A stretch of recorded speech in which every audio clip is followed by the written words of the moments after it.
to the topic, as you guys know, in my Robinhood portfolio, I own Royal Dutch Shell.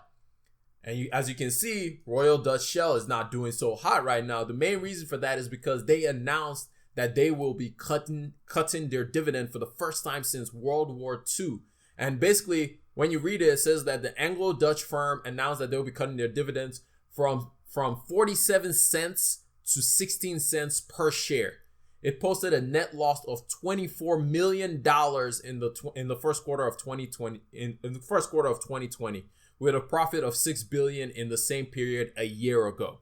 So they are bleeding money right now because, as we said, we've talked about multiple times, people just aren't going anywhere. Everybody is at home. Nobody's traveling, especially international travel, especially plane travel, which was one of the biggest areas that they made most of their money from, is literally the gas that planes need to be able to travel. But nobody's flying. Nobody's really using gas or going to the gas stations. You've seen it yourself. Gas prices are at an all-time low. And so Shell had to do something. So they decided that the move they were going to make was cut their dividends. And the CEO of Shell, Ben Van Buren, said, "The world has seriously changed over the last few months. The global economic decline and uncertain outlook may have significant impacts on our profitability, cash flow, and balance sheet," he said. And he added, "Cutting the dividend will reinforce our resilience, preserve the strength of our balance sheet, and support value creation in the long term." Shell had furiously tried to avoid slashing its dividend, but the coronavirus pandemic had made it crucial for the company to preserve cash. Like I said, they're burning through cash as demand for oil from airlines, factories, and motorists evaporate.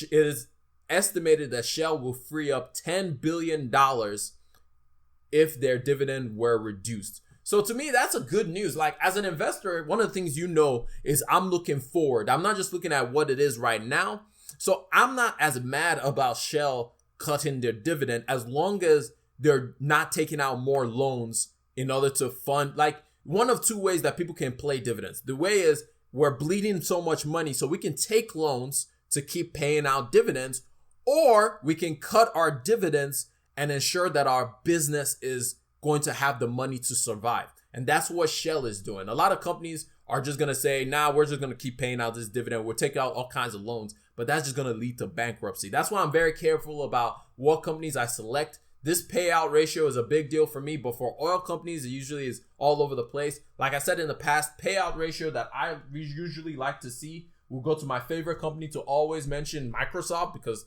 Microsoft is my baby. But payout ratios under 50% is always wonderful. It means there's room for growth.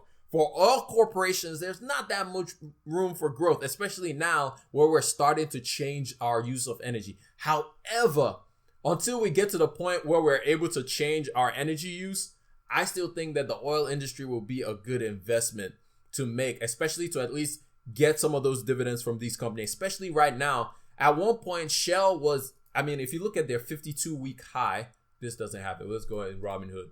If you look at the 52-week high of Shell, why is this not showing me the 52-week high? Anyway, the 52-week high, let's go back here. You know what? We're going to look at this again.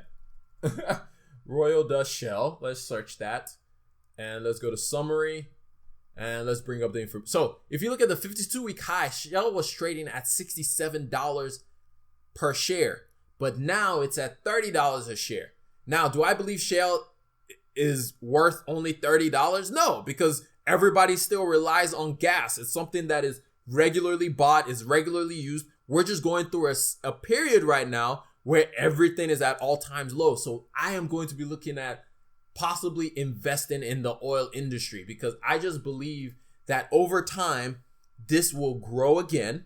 Their balance sheet is going to be fine enough to where you can invest in these companies. And then in the future, I will start cutting back from investing in these companies because I do believe that there's going to come a time where we're not going to be heavily dependent on oil. But until we get there, I'm still going to be investing in these companies. So that's just one industry that I'm looking at possibly investing into. Some other industries I'm looking at is telecommunications because guess what? We're always on our phone. We always need internet in this day and age. So some of the companies that I'm looking at is AT&T, Verizon, Comcast, T-Mobile. I'm looking at those companies to see, do I want to invest in that? And I'm also looking at transportation companies. So I'm thinking of the airlines, because right now airlines are trading at all-time lows. Like, they just announced their earnings and they are bleeding cash. Like, they're bleeding cash so badly because nobody's traveling anywhere. However, I think that in the long run, they're going to recover from this. I don't think airlines are going to be dying off. However, I do think that people are going to travel a lot less in the future, especially business customers.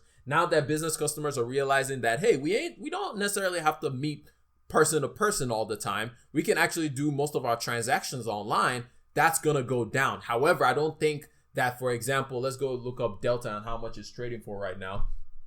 I don't think Delta is as cheap as $24 a share.